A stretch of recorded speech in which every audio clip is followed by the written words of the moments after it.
অনেক দিন পরেই কলাপাতায় খুব সুন্দর একটা লাঞ্চ করলাম। তো দুপুরের খাওয়া দাওয়াটা তো খুব সুন্দর হলো। তরকারিটা একটু ঝাল বেশি হয়ে গেছিলো, সেটা কোনো ব্যাপার নয়, খেতে কিন্তু খুব সুন্দর হয়েছিল। থালাটাও খুব সুন্দর লাগছে।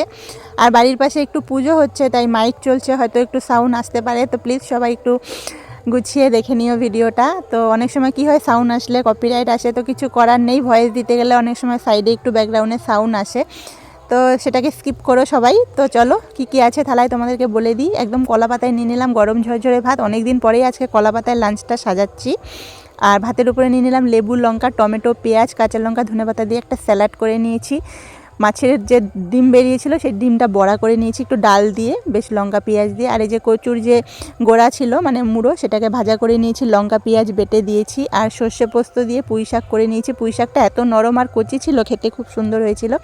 আলু সিদ্ধ করে মাছের ঝোল করে নিয়েছিলাম। বরমশাইয়ের জন্য রুই মাছ, আমাদের জন্য পুকুরের মাছ। তো খাওয়া দাওয়াটা তো খুব সুন্দর হলো, আর অনেকটা দেরিও হয়ে গেল। তো তোমাদের লাঞ্চের থালাটা কেমন লাগলো সবাই জানিও, পাশে থাকো, ভালোবাসা দিও। আর ভিডিওগুলো যদি ভালো লাগে একটু লাইক করো।